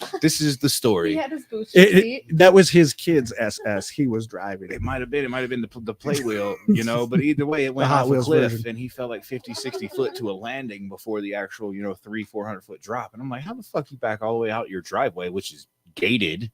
See, I'm And hoping then- Kevin Hart isn't watching this. He's gonna show up. I'm gonna get my ass whipped by a little dude, and fucking, it's just gonna be all Probably over have like a world rock star, whip to whoop your ass. like Kevin Hart, like dude. He couldn't reach it. He'd fill this whole room full of uppercut, I bet. Just punches. But once I drove that road, I was like, oh, this is how you back down your driveway and off a cliff right here. Because the road is just a one laner going around this wind. And then they put a nice little speed bump instead of a guardrail on the edge of the cliff. So you don't fuck up their nice mountain on your way down. You just There you go. and go off. The whole time I'm driving, I'm doing like 8. I'm just like white knuckling it, like, yo, we are too close to this, and I don't know what's coming around this curve. And there was a couple of times we passed 18 wheelers at just good spots. And I'm like, what are you doing with this truck? Man, we call that Beartooth Pass. What are you talking about? Yeah, it's a lot like that, but tight. Really, really, really, really. And then it's just death with no guardrails, which I know the Beartooth has got some spots. They but got a couple spots. yeah. All right. So getting back to Montana, we've got, and I promised you guys a little bit of fraudulent stuff that's going on out there. Fraud. So apparently, Isotex Health and Michael Rabb, an attorney out of Bozeman, has recently been charged by the Commissioner of Securities and Insurance for Ponzi schemes involving Montana farmers and hemp producing. The allegations are that they were promising significant returns to farmers and everybody else who got in, grew industrial hemp for them, got that industrial hemp blew down. They were going to make just billions of dollars together. Apparently that did not come to fruition. So the Securities and Insurance Commission came after them for more than $6 million through their company Isotech Health, charges including operating a Ponzi scheme, securities fraud, and other related offenses. Now, I will say that the attorney, Michael Rabb, is an attorney out of Bozeman in this. He has actually made out a statement, and he pointed out that really, he was given 1% of this company for doing all their paperwork and stuff. He had no controlling interest, had no day-to-day operational control. So why they're coming after him is to him a little bit of a question. He has put out a public statement asking people not to jump ship on him. He is a really stand-up guy, good attorney, and that he's going to make him, prove himself innocent. And for everybody to just wait to see what plays out here. But, there's also operations and misrepresentations. The company falsely claimed to be involved in hemp harvesting and CBD oil production. Instead, the accused diverted funds from personal use, falsified documents, and made misleading statements to investors in multiple counties in Montana, left farmers with unpaid for crops. So that's the one thing that's going to piss a lot of people off here in Montana. You go messing with the farmers and not paying your bills, bro, you're going to get hemmed up real quick. That sounds like some classic securities fraud. Yeah, absolutely. And it's not the first one, because US Biofuels, there was a $65 million verdict in that sucker right there. So legal battle and outcome in a related case, Montana farmers were awarded $65 million in damages for a deceptive deal involving US Biofuels. The company entered into contracts with two dozen farmers promising payment for hemp crops that were never fulfilled. So again, a lot of these fraudsters are coming into Montana. They're promising big kind of profits, big kind of crops.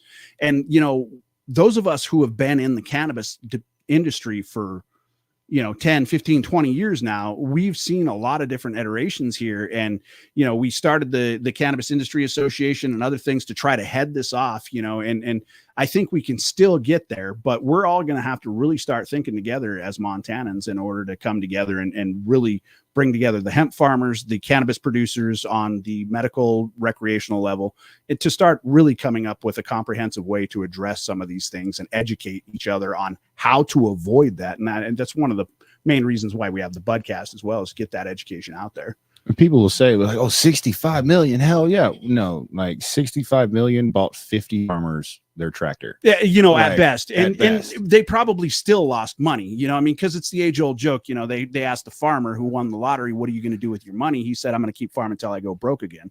It's when you guys founded the MTCIA, that was probably, I don't know if it's before the Cannabis Industry Association nationally, but a lot of people don't realize, like we've talked about this off the air, a lot of people don't realize that Montana had the very first businesses in cannabis. Right. And, to kind of, I don't know if you're still going through the. No, we're good. Yeah. But I mean, like, that's like when you came over to my house the other day, I was like, you're way ahead, man, when you do that. And so I'd rather say it on air right here. But thank you. But yeah, I mean, because we were seeing things back then where other states weren't. I mean, we had unlimited medical cards. We could sell to the medical cards.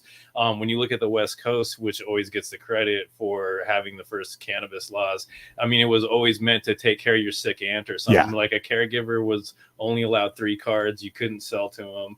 It was like a non-business model, know? And like for Montana activists to be able to pass an initiative that took that piece out, so you aren't limited to 3 cards, you have unlimited cards, and that you can sell to them. I mean, that was really groundbreaking. And so like I feel like the cannabis industry here needs to know, like they broke major ground, and a lot of us have differences. I'm sure there's a lot of people from the industry from way back that don't like me because I'm loud, but at the end of the day, like, I mean, there's bigger players coming in, like you're talking about these con artists. Yeah. I mean, these con artists are running publicly traded companies right now, bringing in millions and millions of Absolutely. dollars. Look at MedMen. I mean, they brought in billions of dollars. They're at zero now, and all those investors got screwed. So at the end of the day, like, I feel like we do have to come together, even if we have to look past some of our differences from the past and be like, there's a bigger dude in the room, and we all got to jump this fucker. You know what I'm saying? Like, right. If Mike Tyson is in here, I mean, even if Logan Paul is in the room, we are all swinging, bro. Exactly, we all got to get our ass whooped. Amen to that, bro. I mean, I'm not counting on Logan Paul. I'm going to cheap shot Mike. I'm sorry, Mike, bro. You getting cheap shotted, bro. And then I'm going to run like hell, and I'm going to trip everybody who's behind me. Gotta take every shot we can. There's going to be 6 punches thrown, and there's going to be 6 people on the ground just like that. We're like, what happened? You make me run. I might get Mike Tyson mad. No, I don't want to do that. You see that guy over there just running down the fucking street right now? What the fuck is going on? This is fucking unbelievable. Just knock me out. He is really moving in those goddamn those cowboy boots right there. I'm gonna be like, Mike, here's the deal. You're gonna have to smoke this, buddy. He probably just sat down. He'd just be like, well, I guess I'm gonna smoke their weed now, You know what I find amazing, dude, it's gonna be easy. Is like how much money they rallied and lost, but yet still spend money on lobbyists writing regulations. Even though they're like, okay, investors, I don't have your money, but I got money for this lobbyist to go get this. Well, and that's the thing. And a lot of them, you look at all these big millions and millions of dollars, okay, $65 million fine that they had to pay the farmers, but they bilked, people out of probably $1 billion, and so paying the fine, they still walk away with a hefty paycheck. I mean, it's a lot like that Sam Brinkman-Freud in the cryptocurrency world. Dude's going to walk out of prison a billionaire still. I mean, and there's a lot of controversy on that as to whether or not he actually committed fraud, because everybody got paid back. Yeah. And the fine probably should have been double, because those farmers had to go a whole year without a single income. Yeah. Without any income on their place. And then they couldn't even harvest it because they had to leave it in their field because they were under the guise that they would get paid eventually. Right. I remember that story in the news a few years back. But they lost a whole year's worth of income, and they have to go back and refinance everything in their life because they can't pay their mortgage anymore for a whole year. Yeah.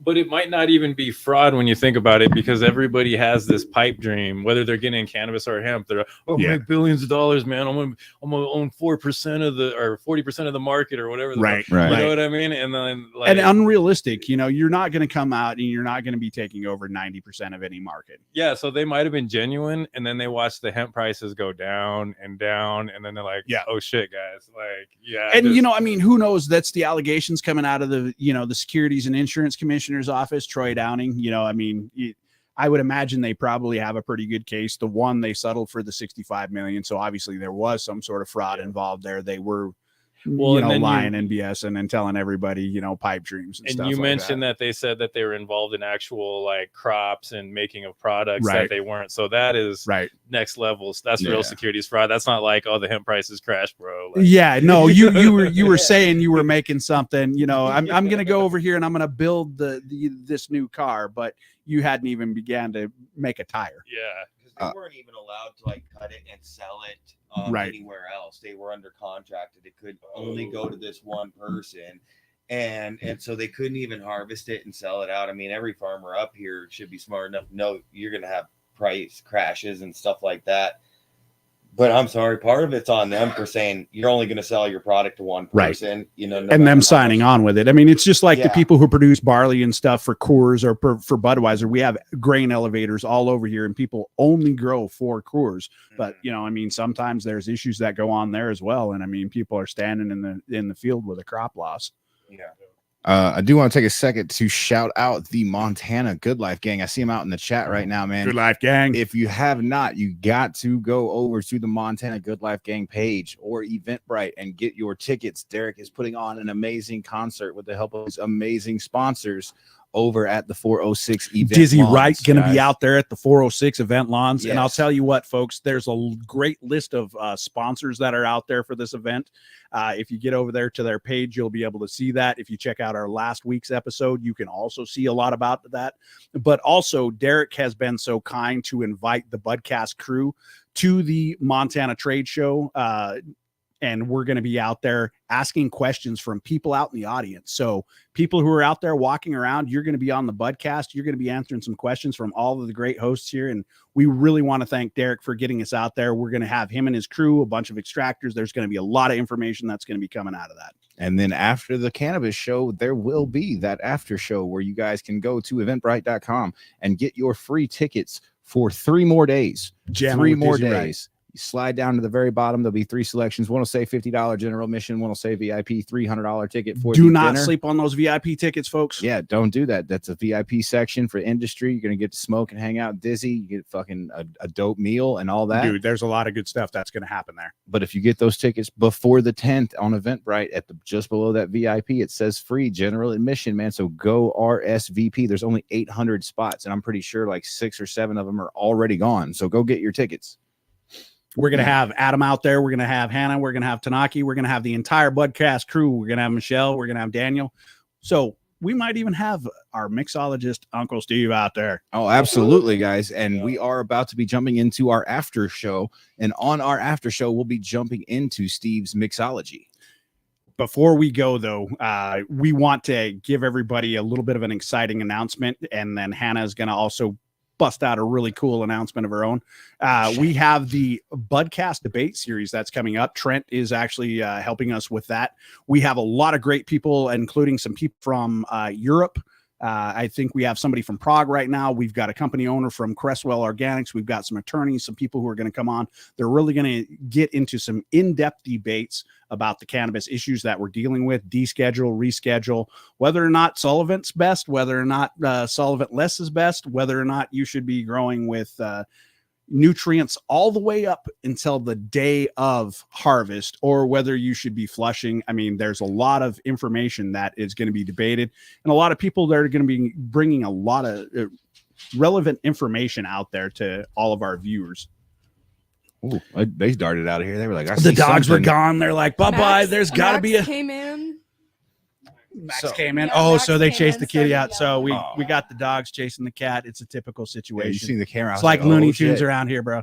So tell us this big Okay. news. Oh, not necessarily big news. It was just I wanted to shout out Amanda over at Bloom in Great Falls.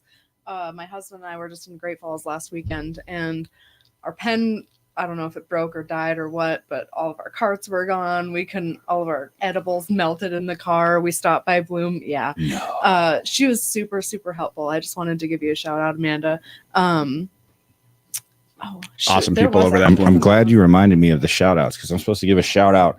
I can't say the place that gave it to me because for But dude, corporate that thing is reasons, epic. Like, come on, bro. That's But really I was good. out in Sydney And the nice people out in Sydney, we'll take it over to right there, hooked us up with the Macho Man Randy Savage. Need a little excitement, set piece. snap into a Slim Jim. It's definitely too hot to touch, too cold to hold, man. It is a nice little piece that will be hanging up on our wall here pretty soon. It actually says on the back, Slim Jim Collector Series. I was like, I know you guys are just going to like give this to an employee or throw it out or something. It could be put to a lot better use than just, holding those Slim Jims. So what do you say? And they talked about it. I was like, yeah, here you go. Told them about the podcast, told them about everything. They're like, yeah. So I want to shout out. I can't folks even in drop Sydney. names. Sorry, we can't drop your name, but you guys are the best. And the Macho Man really approves of where he wound up. Oh yeah. See, I feel like he would go good like right underneath a plant because he's going to be sitting there looking up at it like, oh yeah. Like, that's what I was going to mention. Casey was asking if it's a kid-friendly event. That I actually don't know. I don't know. I mean, if it's going to be a totally kid-friendly event. I mean, we obviously have some cannabis stuff going on there, and we want to get to a point where, everybody's as comfortable with kids being around cannabis as alcohol. But, I mean, it seems like it's going to be tuned more towards adult, more towards the music, so I don't know. Get a hold of those guys over there at the Good Life Gang. I don't want to speak for them. I actually believe on that flyer, if we could bring that up right quick, I think it might say on the blue flyer there, it says 18 plus on there somewhere. Okay. Yeah. 18 plus, 21 plus, 21 plus. So sorry, okay. Casey. Yeah. 21 plus. Yeah, but there are a lot of people out there who are trying to put together some kid friendly stuff that may not necessarily involve some smoking, may have some private areas, and being able to bring the kids out and do some stuff like that and have some family fun events. Once we get those on our radar, we'll definitely share those with everybody out there. I mean, I'm just trying to say we need some grown folk kid events, like smoke weed in a bounce house. Oh my gosh, Stoner Gump. He Stoner got Gump. to blow an inflatable. Oh yeah, I seen with the igloo. balloons. Yeah, he put balloons in there for his kids to play around with. But yeah, it is. He makes a giant 5-gallon bucket bong. Oh my gosh, he's hilarious. I love that guy. I seen the pre-video. He's like, I'm gonna let the kids play in this for a minute, but then we are gonna go have a good time. He's got a cookbook and everything, and he goes through it and cooks all of his stuff with you. He's such a fun dude. Yeah, if you guys aren't following Stoner Gump, he's got Facebook, Instagram, the whole 9 yards. Great little clips and reels and things, like definitely hilarious. I think I showed you the one the other day where he's like, oh, those are big boy numbers. They're my very big boy numbers. It's like you chose almost all with some big boy numbers, and the in-laws are on the way. Jenny is gonna be disappointed. But honestly, he genuinely, I think he's from Missouri or something, but he genuinely sounds like fucking Forrest Gump when he's talking.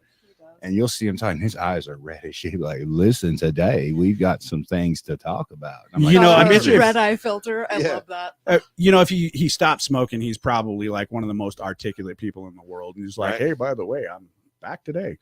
Right. And he's talking about science and medical shit. And I just hit the cushion. That shit was fucking absolutely phenomenal. He just goes all Cleveland from Family Guy. I'm like, we were talking about, today we're going to do brain surgery and neuroscience. And then all of a sudden I smoked this joint and we're talking about Jenny and just that fast. Hey, man. He needs the gumbo shrimp guy to be sitting there. A little bit of bubble gum. Oh, yeah. We got weed Creole, we got weed gumbo, we got weed and weed. We got weed brownies, weed lollipops, weed Rice Krispies, we got weed and butter, we got weed and weed, we got weed on top of weed. Weed with leftover weed. Yeah. And weed sugars inside of a daggum cigar. Oh, sweet. Oh yeah. Tell us a little bit more about that so everybody knows that Black just at the end of the show they can join us to check out these new products.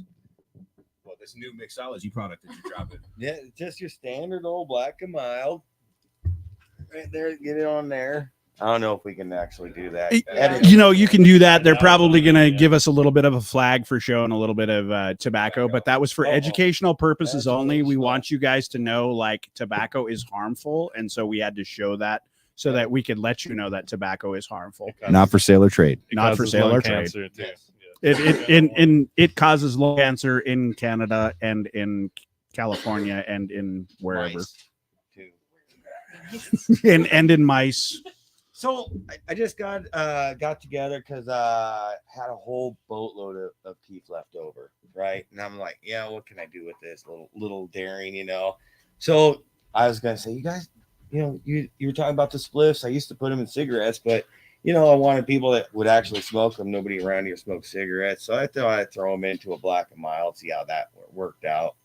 And it worked out pretty good. So just mixed it up with a little bit of a cherry punch, ground up real fine. Nice. A whole big scoop of keef there. And then I took a little bit of old resin from a pipe just to stick it all together and jam that in there and mix it up with the tobacco. And it's a pretty decent smoke. What'd you think, Adam? It definitely hit the spot, huh? I mean, as far as like I was talking about spliffs last week, it's better than a regular spliff. It's no English spliff. The Montana spliff is where it's at. I mean, I wouldn't even say it's where it's. I'm always going to stand by my stance. I'd rather just the smoke Montana weed. spliff. But as far as a spliff goes, this is better than any other spliff I have tried. Like and the other nice ones are. When you need to be a little bit covert too. Mhm. Sometimes you just don't want to light a bowl or light up a joint right there. So sometimes you just want to be a little bit more discreet about it. Especially if you're sitting in a pool or something, there are kids around. Right. Looking like you're smoking a regular old cigar rather than just trying to hit a pipe out there. And I kind of started doing it when I had my medical card and we'd go camping or something. And I'm like, well, how am I going to smoke up here? So I just started packing my cigarettes. That way I'm just sitting at the campfire like Dad always does. Yeah. Just smoking and drinking. One of my favorite stories actually is, Dan's health concern of yours when you used to go to the bathroom and smoke and cough way too much. And, he was very insistent that you needed to get your health taken care of. I did. And I did actually get my health by buying better products. There you go. That apparently gets rid of that cough mostly. We were just talking It's a about that thing. the other day. You think that you were being discreet by the pool with your spliff, but everybody noticed because you was just like, hey, stop running around the pool. You started getting your Forrest Gump voice on. It's like, wait a minute, he sounds. Oh, that dude is. He's got his special cigars. People don't. Our daughter used to do that too. Like her and her friends, they thought they were slick and they were old enough, but they would hide out in the bedroom or something like that. And they're like, oh yeah, we're not smoking. But all four of them seemed to develop emphysema overnight, just in there. Yeah, they all got the bronchitis. Oh yeah, I mean, and amazingly, the bronchitis related to them having to do it into a pillow. So you got that muffled. Right, you just gotta yell across the house. You're like, hey, quit fucking up the song of our people. I'm trying to listen to that right now. By the way, you guys could just come out here and share that shit, right? And stop acting like you're hiding from anybody. Exactly. Why don't you just come out here and smoke weed? But I get it though. They're like, no, that's a trap. That's a trap because they've already smoked and now they're paranoid. They're like, they know. They do know. They know. It is almost time. Yeah. Right before we run out, though, we want to thank Trent for coming on with us. He's going to stick around with us and smoke a little bit. We want to thank Steve for coming out here. We're going to see him from time to time for sure. He's going to be a staple on the show, giving us some brand new mixes, giving you guys some good recipes out there. And we also want to, let everybody know that we're going to be also bringing on a lot of people, including Trent. We'll be bringing him back. Came from the original Montana Cannabis crew, people who have been around here for quite a long time. And in fact, the shirt that I'm wearing right now, and I don't know if we can get a close up of that or not, but this shirt right here is probably older than a good majority of the people who have even thought about being a part of the cannabis industry cannabis industry. So this one here is part of the Montana Cannabis Company. They were the original Montana Cannabis Company, started by Chris Williams, Tom Dobert, Chris Lindsay. They had the big nurseries over in Helena, right there, the old Forest Service nurseries along the highway. They were one of the first people in Montana to be raided. Chris Williams dealt with a absolute severe sentence in the fact that he was given almost 280 some years mandatory minimum for guns that was at his facility. They weren't actually possessed by him. They were possessed by his employees and stuff, but being how he had the overall control, they tacked it on him. So the only gun he actually owned was an antique shotgun. After the conviction, and it was one of the only times this has ever happened, the judge looked at the prosecuting attorney and said, I cannot in good conscience sentence this man to this damn sentence. So you go back there and figure out a post-conviction plea agreement that I can accept. and they allowed him to take the one gun that he had, which was an antique shotgun that would have Elmer Fudded his ass immediately. I mean, Forrest Gump would have it jumped up and bit me. I mean, plain and simple. Right. So you have that, and they said, look, you take this, you get the federal sentence that they created for the crack laws, 5 years mandatory minimum. So he had to serve 5 years while his son was still going through high school and everything else like that. He fortunately got out to see his son graduate college. But I mean, we really want to give homage to a lot of those people. And most people don't even understand these stories anymore. And they don't even understand the struggle and fight that most of us, like Trent and several others in this industry, had to go through just to survive. And so I appreciate Trent coming on and sharing some of his experience. And we'll get further into that later episodes. Hell yeah. Well, with that being said, guys, we appreciate you joining us for this episode of the 406 Podcast. Make sure you click over and find us over on our Patreon subscription account or over on Kick or even our Spotify for our exclusive after show, guys. As always, smash that like, subscribe, and follow. Absolutely. And thanks for having me on too, man. I appreciate it. Absolutely. Thank you. All right. And we will see you guys over there. You guys have an amazing night. After session.